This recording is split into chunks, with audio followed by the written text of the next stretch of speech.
Today we have a 1v1 quick battle, and I will be playing the Empire, and I'm going to be leading them against the vampires. Very kind of dynamic and, very even fight, I believe. I believe both sides in this definitely have the tools to win. And I've brought a very large army here. You can see I have a main line of 3 greatswords. I like to bring these guys. Do they have? I don't believe they have immunity to psychology. Yeah, but their armor piercing is much needed in that front line to fight against the Grave Guard that the vampires always bring. And they're kind of the main line, and their leadership is going to be supported by this light wizard on foot, as cheap as possible on the ground. He does have Net of Ammontok, Exorcism, which is huge against the undead. It takes their already poor leadership and dumps it even lower. And then you combine that with rear charges from your Flying Lords and Blood Roar, and you can just tank a unit's leadership almost instantly. And also, I do have this Scroll of Power so that I can actually use Net of Ammontok and use up a good chunk of my mana. Because without that, he won't be able to use all his mana with just one spell. I do have 4 swordsmen spread about. I have 2 up in the front and then 2 covering the Free Company militia. I have 1 unit of handgunners in the back. Of course, my 4 typical spearmen on the flanks. And then over Vanguard, or hidden on the side, stocked on the side, I do have these silver bullets. And in the air, I do have a Amber Wizard with no spells, no nothing, just him and the Griffin. And then I do have, of course, Boris Todbringer, because I do not have heals in this battle, so that is why I brought him. I'm going to be moving up here, trying to take this choke point to take the fight to the vampires. And you can see they do have a pretty typical vampire army. Blood Knights over here, supported by a White King, and very brave of my opponent to bring a Black Coach to this battle. Look at that guy just staring at me. His main line is a bit flimsy to afford all that stuff. He does have a zombie, 2 skeleton warriors, and then backing them up 2 Cairn Wraiths. He does have a Necromancer. What does he have on here? Invocation of Nehek and Raise Dead. And there is, of course, a Mortis Engine over here. So this is going to be pushing forward, attacking the front. He does have Manfred von Karstein with his huge amount of Winds of Magic regeneration. And he does have Wind of Death, so we'll see how he uses it this battle. And Vanguard deployed over here. He does have some Dire Wolves and the Dire Pack, which I think is a great bring against the Empire with their huge amount of ranged troops. So we're going to be pushing up. He does have the speed on me with Manfred, but I do have the Light Wizard, and the Light Wizard can dumpster any sort of escape attempt here if he gets too close. And you can see I'm posturing up my Light Wizard to try and figure out if I can reach him or not, because the range of the net is huge, but it's not too big. So you can see I can't cast it on him from here. And I believe he actually will be hidden here soon, over here. And you can see he's coming to the side of my formation to line up a nice potential Winds of Death right down my line of greatswords. So definitely something I was aware of in this matchup. And I saw him coming over here. I saw Manfred, and I was aware of this. And you can see here moving up my guys. Wind of Death is going to... Oh, and then he's going to cancel it. He's just going to be messing with my head here with those fake Winds of Death. And so here you can see Boris and his Amber Wizard buddy are going to be chasing. Here comes another Wind of Death. And you can see, oh man, I was not quick enough. And it just decimates that swordsman. But I did get those great swords out of the way. But he has come too close, and he has gotten this net. I have now extended effect to cast this net. So he's stuck here for 40 minutes against 900 armor-piercing damage. This is not going to go well for Mr. Manfred here. And all he got for it was a swordsman and like maybe half, a little bit less than half of a greatsword. So very, very lucky there that I was able to dodge most of that Wind of Death. But he did take out that whole swordsman unit. 8 models left. But you can see I do have a nice choke point here that is going to give me advantages against his tons of cavalry. So I'm not too worried. And I have Manfred. Just look how quick he's dropping. Cast Undeath Resurgent on himself. And he's just going to be taking a ton of damage. And even if he does somehow survive, I can just cast another net instantly. So you cannot be careless with your Lord in this matchup with the Light Wizard. You can see as he tumbles down through the rocks. And between that, the Lord dead, and the Exorcism, you can see all these guys, minus 20 leadership already. Just from that. So here you can see, here come my great swords, cast Arcane Conduit, and just look at me gun this Mortis Engine down with my bullets, with my silver bullets and my handgunners. Oh man, just a huge expensive unit here, just coming right in the front. You can see over here already discouraged by ability minus 12 because of Blood Roar, and you can see already critical binding over there in the first stages of this battle. And now you can see the Necromancer also weak binding, and here comes his cavalry contingent. But I have a whole line of spears here, and it really doesn't even matter if he gets into the back of them, because these guys are going to have a great time against dire wolves, especially with their leadership so low. Here comes the Black Knight trying to get in here to my handgunners, and you can see just doing some nice work, slowly getting rid of these guys and these guys. Karen Race still pretty high leadership, which is nice. Here you can see the black coaches come in, but oh, I just stop it with Boris. And now these guys are going to turn around and just gun it down, potentially. Come on, guys. You can do it. Yeah, so we're going to drop this thing. You can see one guy swinging his sword. Oh, man. Now the whole unit, but these free company are firing in. They're going to drop it. And you can see this battle is going to end relatively quickly. So there you could see there was just a couple moments there that determined that entire battle.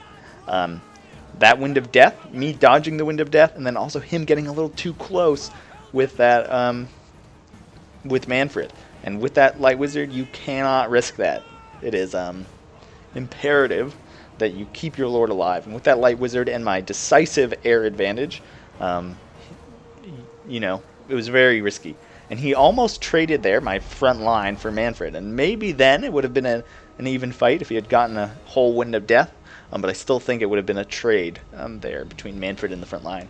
But with that front line making it out and him only taking out that swordsman unit, it was over at that point. And so you can see there, just so many more units I deployed than him. And you can see there, just with that Wind of Death, Manfred got 101. So definitely impressive. But then the rest of his army kind of got shut down with that leadership hit. And so that was a short one, so I can show you another. And I figured this would be more of a mistake-themed episode. So there are a couple mistakes that new players make. There, it was bringing Manfred too close to a Light Wizard. And in this one, it is artillery usage. So you can see here, he has spent vastly more than me on his artillery. And we are on Broken Leg Gully, the most overpowered artillery map in the game, where artillery can really change the entire dynamic and lead to a complete slaughter of one side or the other. And so we're just going to play here because it gets off to a slow, or we'll slow down here, just so we can go over the army comps. Here you can see I have a main line of Savage Orcs. I have some Warlords Boys behind them, Orc War Boss, Goblin Big Boss, Orc Shaman, Goblin Big Boss. I have a ranged contingent in Night Goblin Archers and Rusty Heirs, 2 Biggins, Hammer of Gork, Goblin Rocklobber, and then some nasty Skulkers in the back, and of course Orc Boar Boy Biggins, a must-bring against kind of the air squad of the Empire. And we're going to be rushing up here to meet a huge line of Flagellants, Sigmar Sons, Tattersouls, 3 handgunners. One of them is the Silver Bullets. Of course, they do have the Light Wizard. So they want me to come up here, get netted, get shot, basically destroyed instantly. And, you know, if I just charged up here, there'd be nothing I could do about it. And you can see the General of the Empire here. He does have the Hammer of Witches, the Sunmaker, and a Mortar. And then on this flank, he does have 2 Spearmen and some Swordsmen. So you can see here already exchanging artillery fire, and I'm going to be just slowly advancing up the hill. You can see I'm doing some nice damage here to these Tattersouls. Just like with their nice blocky formations here, they're just going to take so much damage. And if I want any chance of like getting at these guys, I need to wither down their unbreakable guards as early as possible. So you can see here, their Sunmaker is, some of their stuff is getting blocked, which is nice. My Savage Orcs are taking a beating. But I know if I charge up there, I am dead meat. There's nothing I can do, and I'll die very, very, very quickly if I just run into the net and the handgunners. So I'm not going to do that. I'm going to try and use my artillery here to punish his blocky formations. And then what I'm going to do here is move up. He's really close to this ledge here. So what I'm going to do is move up my troops and take out that Sunmaker. Because I can't, that's such a powerful unit, I can't let that live. So here you can see I am firing on some of these handgunners now, just because I knew there were people walking around them as well. So here you can see I am opening fire, and my archers are going to quickly kill this crew, which is great. There's no way I'd win this battle if I just charged up, so I used the advantage of bow units. They do have a curved arc of fire, so like handgunners can't do this, but bowmen can, and Night Goblin archers can, especially with their sneaky stock. You can see, there we go, 2,000 gold unit out of the game. And you can see here what he's doing is he's running. He's running when now I have a decisive advantage here. This is not what you want to be doing. Once someone takes the advantage in the game, you need to start pushing and changing the tide of the battle. He has 3 units of handgunners here. If he had just come down this hill and started the engagement, he could have gotten his handgunners shooting in. I wouldn't be able to sit here and shoot these guys. And it would just be an overall way more advantageous position for him. But he's not going to do that. He's going to pull back up the hill and allow me to just keep firing, dealing a ton of damage. And you can see over here, I really haven't taken that much damage. My Orc War Boss is getting fired at. My Savage Orcs are surviving. But just look how much damage I'm doing to his front line here. And I'm going to catch the health of some of this mortar here as it turns away. And they're just so slow. You're wasting a ton of money here by not fighting.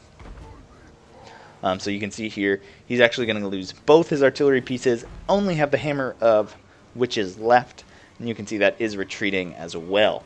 And that's really only great against anti-large units, and I really don't have very many of those. So I figured I would try and leave that one alive if I could, focus on the other 2 that were much more of a threat. And so now he's left his nice position here, and he's going to go hide up in the woods. But you can see I still have my artillery. So if he's just going to go back there, I'll just fire as well. So I'm going to push up and start trying to take out his blocky flagellant line. And I figured, why not use some magic while I'm at it? The Hammer of Gork is passing by. There's a handgunner unit really close. Some Tattersouls that I need to get rid of. And these are all lightly armored troops, so here comes the Foot of Gork. I want to get my magic recharging ASAP. So I'm just going to, boom, stomp out these poor Tattersouls. Just, do so much damage. So it's really good. And you can see they're doing damage to the handgunners as well, hitting part of the Hammer of Witches crew, sending them reeling. Oh, man. So you can see there, 775 gold unit there I've taken out for free, essentially, with very little trade in return. And now I'm going to fire at these Sigmar's sons. And, he's just, what he needs to do now is rush. I have the decisive advantage. Some players get stuck in their, kind of defensive state. Like, you think you can weather the storm, but just look at this damage coming down on these guys. Even if you have artillery in Warhammer, you should be attacking, because the advantage is almost always in the attacker in these kind of even terrained maps. You can make a plan and you can act on it, and it's so much easier to micro with a plan in mind rather than in a reactionary manner, because you can plan, you can prep, you can take your time with your orders. Rather than reactionary, you kind of have to do them as they happen, and that is a ton of micro, so I definitely can't do that. And you can see here just these Tattersalls taking a ton of damage. Nice shot there from the Rock Lobber on the Hammer of Witches. Barely missed those flagellants.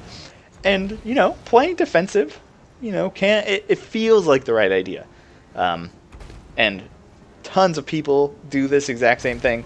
And no fault at all to this player here. You know, trying to get in his advantageous position. He has those handgunners. He wants to use them on a hill. You can see these Hammer of Witches is slowly being taken out by my artillery fire. I think it's the only thing I can see right now, so I figured why not. And so there I'm going to break it, which is going to allow me to kind of move up as I wish. But, you know, a ton of players play defensively because, you know, that was your plan going in. And I'm assuming he never in a million years thought that he would lose that artillery exchange with his, like, almost 4,000 gold spent in artillery. But you know what? Like, you can use your tools in your toolbox in different ways. And I've had some dwarf videos in the past where, like, I've been out artilleried as the dwarves, and those rangers with stock change the entire battlefield. And once the battlefield changes, you got to understand that and start being aggressive, because sitting back here taking this fire is not going to give you much, to be honest. Nice old big old blob here, and they're all hidden, you can see, so that's why I'm not shooting at them. But you can see I am running out of ammo. I don't have much left, so I'm going to get ready to charge the hill. Take on these flagellants. His General of the Empire still full health. Silver Bullet still full health. These handgunners still have a ton of their models. They've taken a lot of HP damage, but they still have their models. There, I thought that was a net for some reason. I don't know what that was, so I just moved away from it. And you can see handgunners are moving up, trying to get... They have this really nice hill position. More the Silver Bullets come in range. You can see here, I am opening fire. Taking out a ton of them. But the Silver Bullets are... He has netted my Orc Shaman, and he's going to be shooting at it. But at this point, the Orc Shaman's really done all he's going to do. And I didn't want to have my magic be wasted, so here comes another Foot of Gork, tossing those poor handgunners around. And I did switch my artillery on them as well, so you can see there that combo did a ton of damage. These rocks coming in, orcs coming up the hill. General of the Empire leading the charge, coming in on that Orc Shaman. He really didn't like this guy for some reason, so I'm just gonna attack the General of the Empire with everything I have. You can see he does get my Orc Shaman though, terrified him off the field, and I get some nice charges here into the sides of these units. Though my Savage Orcs did take a decent beating from his artillery, and you can see he did get some flagellants into these rusty airs. But his General of the Empire, he was using kind of as a bait here, and he did, because like I have all these units committed here, and if I hadn't have had other ways to take out these handgunners, this would have worked really well, because he would have just been shooting in here. But I used my artillery and I used my Foots of Gork to really negate that advantage there. But you can see he did use the Potion of Toughness, so he's back up. And Savage Orcs wavering in the front line. But I do have a lot coming. I got some more nasty Skulkers. I still have some ammo on this Rock Lobber. I think I'm shooting at this handgunner. My Night Goblins are firing in there. Gonna be trying to finish these guys off. But really, I just have too much here between my 2 Goblin Big Bosses, my War Boss.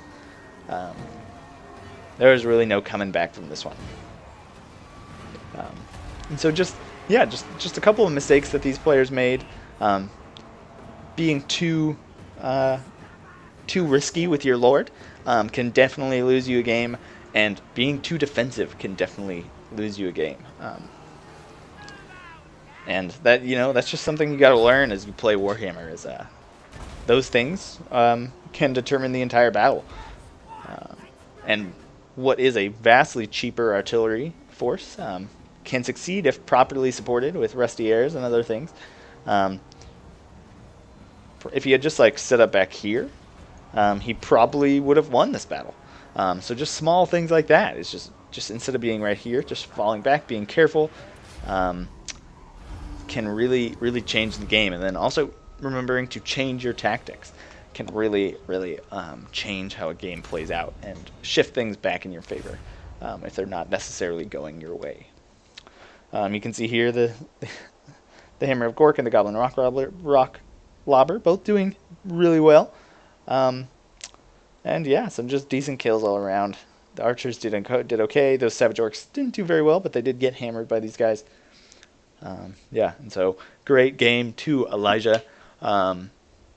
And I hope to see him in quick battle again so he can get his revenge and handgunner me to death, or Hellstorm rocket battery me to death. Interesting fact, I think most people know this, but they actually calculated like the Sunmaker is the unit that gets the most kills per battle. So of all the players in Warhammer, the Sunmaker has the highest average amount of kills in all the battles. So definitely a powerful unit there. But anyways, there's a double cast on just some things that players can correct and think about in the future. But anyways, thanks so much for watching, and that's that.